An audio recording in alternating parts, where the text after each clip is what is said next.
Rachel Morgan was the kind of woman who looked like she had it all. She was the polished CEO of a growing tech company, admired in boardrooms and respected by investors. But behind her spotless reputation and corner office, she carried a private heartbreak. For 8 long years, her little girl, Lily, hadn't spoken a single word. Not mom. Not I love you. Nothing. Just silence. Doctors had ruled out physical disabilities. Therapists had tried every tool they had. Yet Lily's lips stayed pressed shut, her bright eyes filled with thoughts she never voiced. Every night, Rachel lay awake wondering if her daughter would ever call her mommy.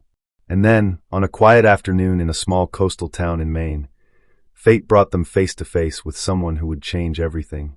Rachel had moved to the quiet seaside town to escape the noise of New York's endless demands. For years, her life had been a series of calendars, deadlines, and meetings, but her daughter's silence haunted her more than any failed deal ever could. Lily was not broken. Rachel refused to believe that. Her daughter was sharp, observant, and gentle. But the silence was a wall Rachel could never climb. Therapists had suggested behavioral training. Some had pushed speech drills, flashcards, and role-play games. Rachel tried it all, but each session ended the same way, Lily shrinking into herself, retreating deeper into silence. The harder they pushed, the more fragile she seemed. Rachel's guilt was heavy. She blamed herself for working long hours after Lily's birth, for not being there enough, for maybe missing the moment when trauma had carved its place inside her daughter's mind. She kept telling herself she could fix it if she just tried harder, if she just found the right person. But the years dragged on. 8 birthdays had passed. 8 Christmas mornings with no excited squeals, no bedtime goodnight. Just silence. It was on a Saturday morning that Rachel and Lily stumbled into the community sports center by the harbor. Rachel hadn't planned on it. She was just out walking, trying to coax Lily into fresh air. But laughter and shouts of children spilled out of the open doors, and Lily stopped in her tracks. Rachel followed her daughter's gaze. Inside, a tall man with broad shoulders and sandy hair streaked with gray was kneeling in a basketball court, clapping as kids raced around him. His presence filled the room, not in a commanding way, but in a warm, steady one. His name, Rachel would soon learn, was Daniel Brooks, a former firefighter who had traded flames for coaching kids after an injury ended his career. And among the tumbling kids was his son, Ethan, an energetic 9-year-old, who was inventing rules to games as fast as the others could follow them. Lily's eyes lingered. For once, she wasn't shrinking away, she was watching. Daniel noticed them at the doorway. He smiled, genuine, unhurried, and called out, "Hey there. Want to join us?" Rachel froze, ready with her practiced excuse. She doesn't talk much. She won't join in. But before she could speak, Ethan bounded over, grinning at Lily as if she were already part of the game. "You can be on my team," he said cheerfully. "We don't need words. Just play." Lily blinked, startled.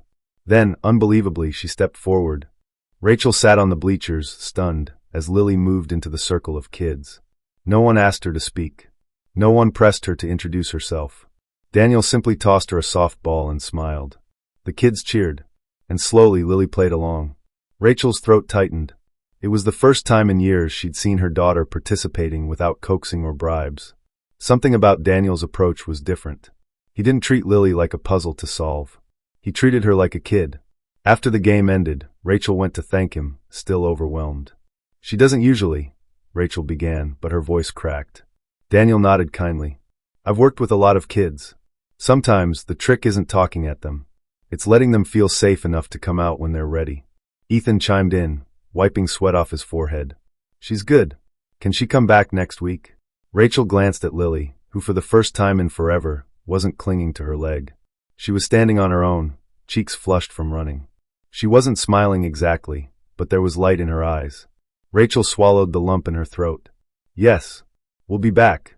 She didn't know it yet, but this small step would change everything. The following week, Rachel found herself pacing outside the community sports center with Lily's small hand in hers. She almost turned around twice.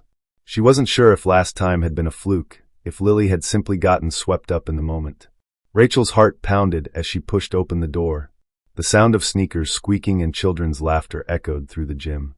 Daniel stood at the center, tossing a ball high into the air as Ethan and the others scrambled after it. Lily froze, but Ethan spotted her instantly. "There you are," he shouted happily, waving her over. "You're on my team again." Rachel held her breath, waiting for Lily to retreat behind her. But instead, Lily slipped her hand free and walked toward Ethan. She didn't speak, but she didn't need to. She joined the circle, eyes lit with a kind of nervous determination. Rachel sat down, watching with a mixture of hope and fear. 8 years of silence couldn't be erased by a single afternoon. She had been warned countless times about false hope. Still, something inside her stirred. As the game continued, Daniel glanced toward Rachel. He gave a small, reassuring nod, as if to say she's okay. Let her be. Rachel exhaled, pressing her palms together. She wanted to believe. She needed to believe. After practice, Daniel walked over while Ethan and Lily packed away equipment. You should know something, Daniel said gently. I used to fight fires. After my accident, I couldn't go back. So I started working with kids. Some of them carried heavy things you couldn't see, grief, fear, trauma. I learned the only way to help was to stop trying to fix them, and instead just let them feel safe. Rachel's eyes stung. Do you really think she can change? Daniel's voice was steady. I don't think she's broken. And kids like Lily don't stay silent forever. Sometimes all it takes is play, because play isn't demanding. It's freedom. Rachel nodded slowly, trying to absorb his words. She had spent years paying specialists to dissect Lily's silence. Yet here was a man saying that maybe her daughter didn't need pressure, only patience. For the first time in years, Rachel let herself hope. Over the next few weeks, Rachel and Lily returned to the sports center every Saturday. Slowly, the place became more than just a gym. It became a lifeline. Lily was still silent, but something inside her was shifting. She ran, jumped, and even laughed, soft, breathy sounds Rachel hadn't heard in years. Each small moment felt like a miracle. Ethan never seemed to notice her muteness as a limitation. If he played a game of pirates, Lily became his co-captain. If they built obstacle courses, she was his partner. Without words, they built a friendship based on movement, gestures, and shared imagination. Rachel was amazed. Ethan didn't tiptoe around Lily like other kids did. He didn't pity her, didn't ask why she never spoke. He simply treated her as if she were whole. One afternoon, after practice, Rachel lingered while Lily and Ethan played tag outside. She turned to Daniel. I've tried everything, she admitted. Doctors, therapists, even experimental programs. But nothing ever worked. Why is this different? Daniel leaned against the wall, his voice calm. Because here, she doesn't feel tested. There's no clipboard, no stopwatch, no demand for words. Just play. And play is powerful. It connects the body and mind in ways therapy sometimes can't. When kids move, when they laugh, their brains relax. Anxiety lets go. And when that happens, sometimes words find a way through. Rachel swallowed hard, her throat tight. You really think she'll talk? Daniel glanced at Lily, who was chasing Ethan with surprising speed, her face lit with joy. I don't think, he said softly. I know. Rachel blinked back tears. For years she had heard cautious optimism, clinical phrases like incremental progress and long-term goals. But never had anyone said it so simply, I know. It terrified her to believe. But it also felt like the first time someone had seen Lily not as a case file, but as a child. When it was time to leave, Lily tugged at Rachel's sleeve, pointing toward Ethan. She didn't say anything, but her eyes pleaded. Rachel smiled weakly. We'll come back, sweetheart. I promise. And as they walked home along the quiet Maine shoreline, Rachel realized something extraordinary. Her daughter hadn't spoken, but for the first time in years, she wasn't silent. By the 3rd month, Rachel noticed changes she could hardly believe. Lily no longer hid behind her whenever they entered the gym. She walked in on her own, meeting Ethan's grin with a small nod. She joined games without hesitation. Sometimes she even giggled when Ethan made a silly face. Rachel began to rearrange her life around Saturday mornings. She cut back on business trips, declined meetings that conflicted with practice, and shocked her board by saying no to late-night calls. Her colleagues didn't understand, but Rachel didn't care. For the first time in years, she felt like she was finally giving her daughter what she needed most, presence. One afternoon, during a game of pirate treasure, Ethan tossed Lily a scarf and declared, You're the captain now. He bowed dramatically, waiting for her to play along. Lily froze, scarf in hand.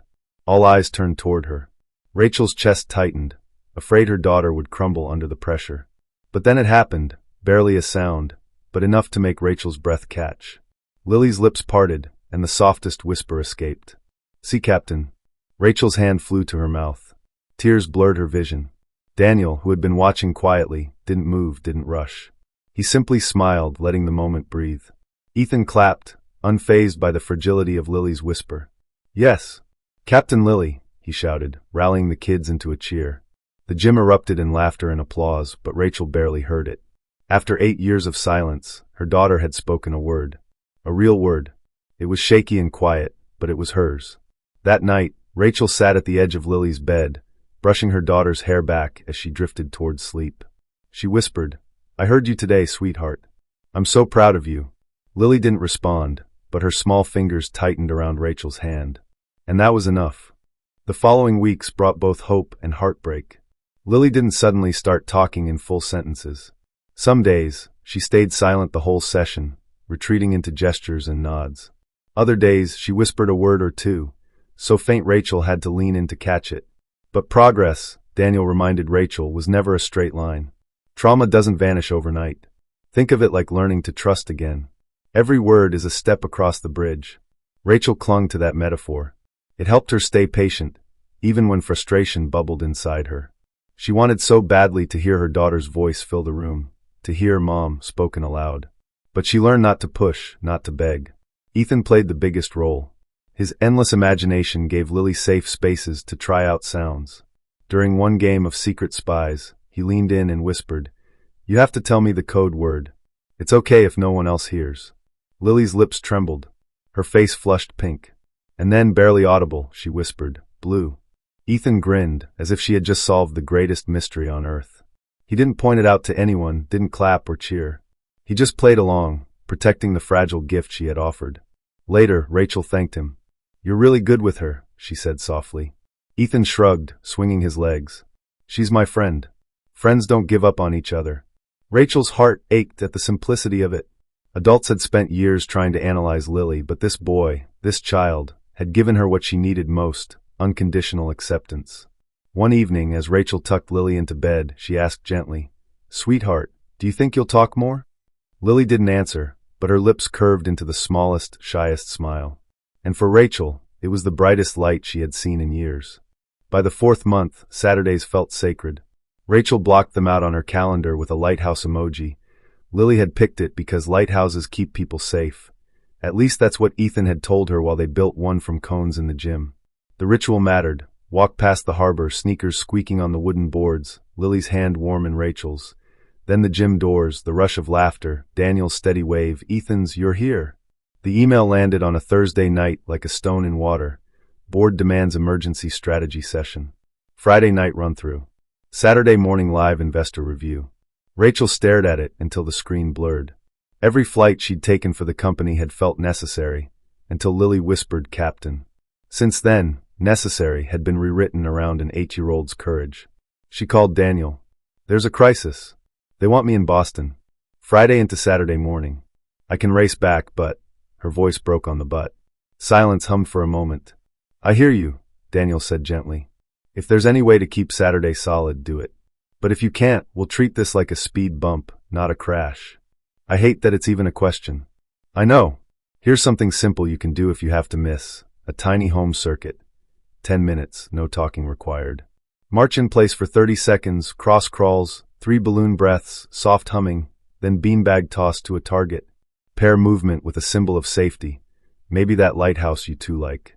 Consistency helps her brain trust the bridge she's building. "Movement and safety," Rachel repeated, writing it on a sticky note. "Okay." When she told Lily that night, Lily's face fell in a way that cut Rachel clean through. The little girl kept her gaze on the shoelaces she had just learned to tie and nodded once, brave, polite, heartbreakingly adult.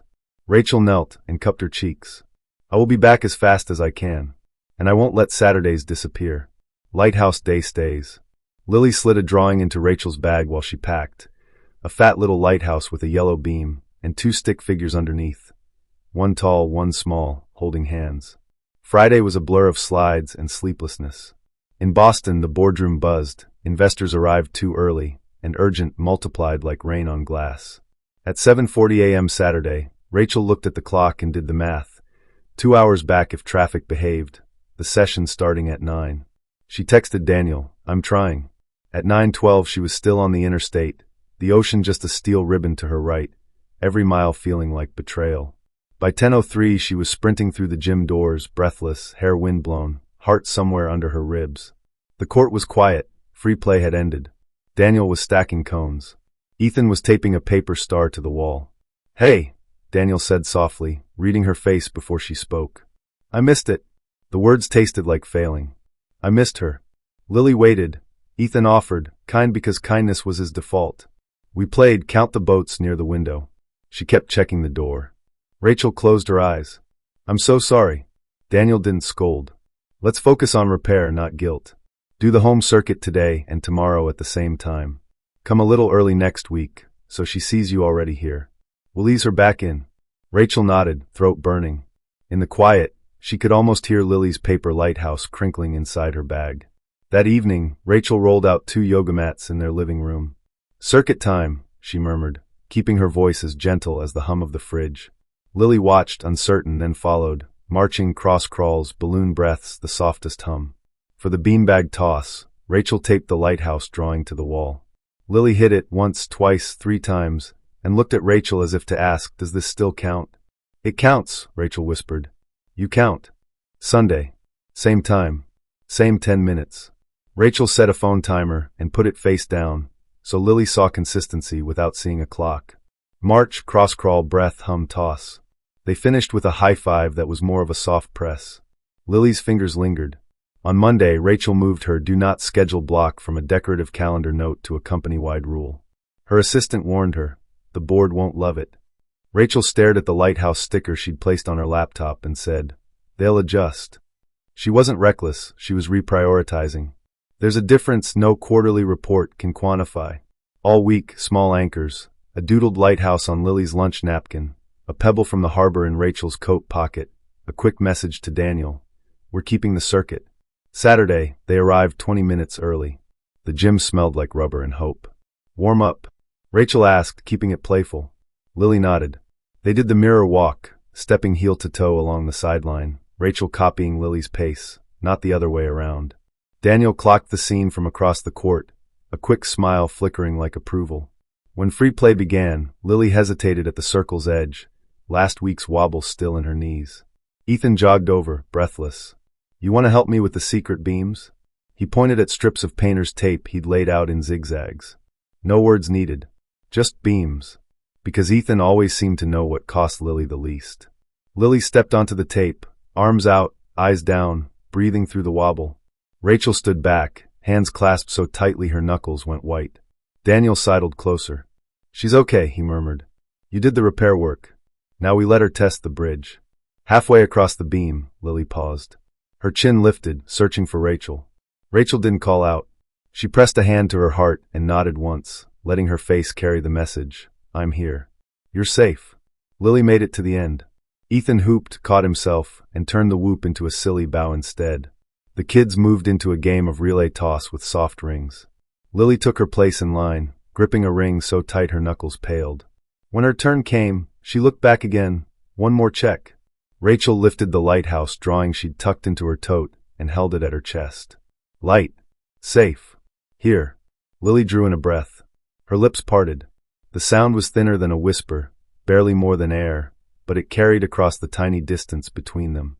Stay." Rachel swallowed against the sudden ache. She kept her answer exactly as soft. "I'm staying."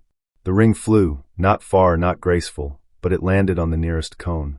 Ethan clapped once, quiet, as if applauding a bird that had just risked wing. Daniel didn't break the moment by naming it. He simply called the next kid, passed the next ring, kept the river of play moving so Lily's bravery could settle into her bones without spotlight burn. Later, while kids scribbled stars for a courage wall, Rachel helped Lily print her name. Lily. The Y tilted crooked, the way all worthy roads tilt. Ethan taped Lily's star next to his.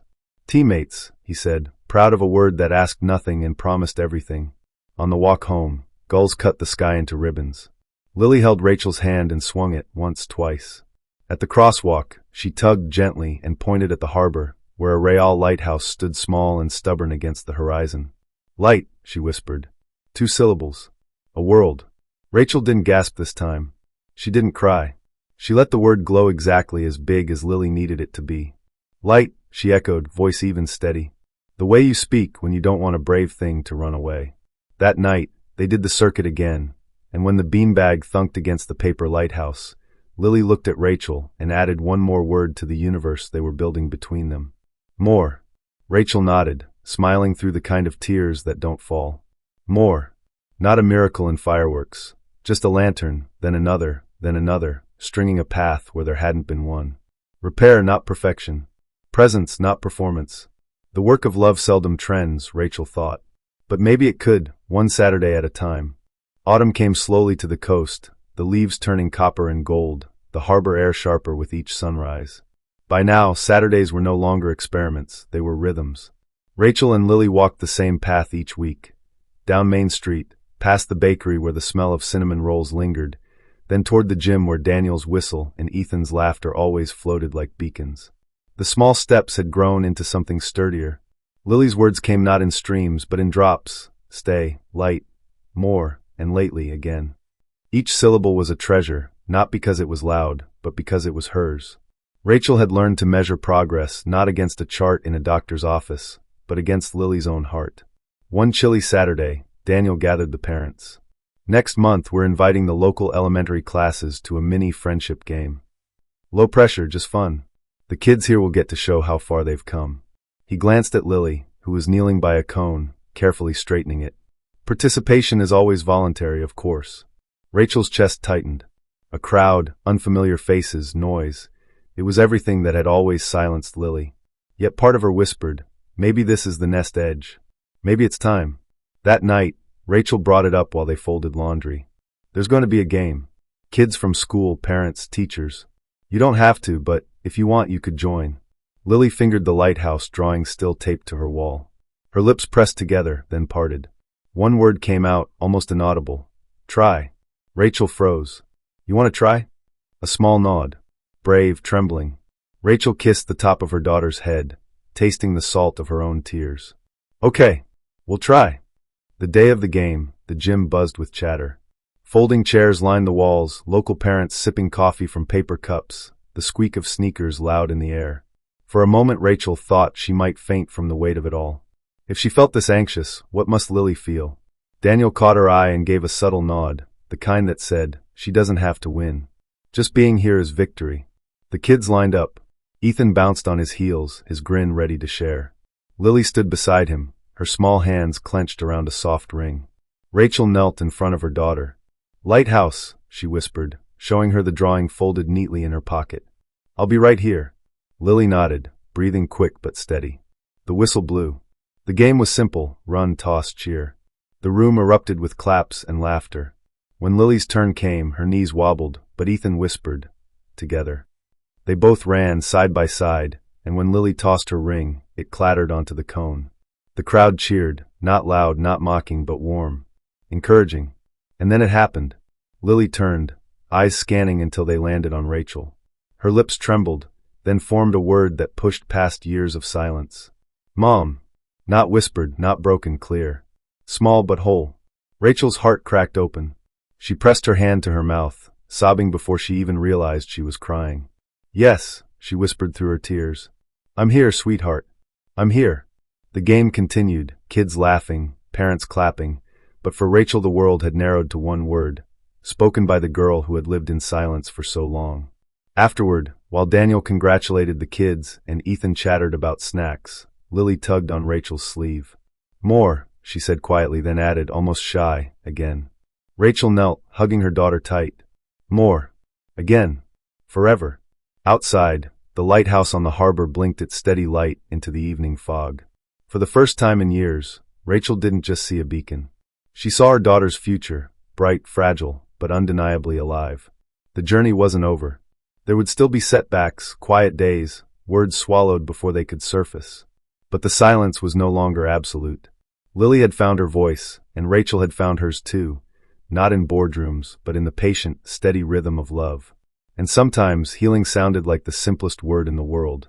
Mom.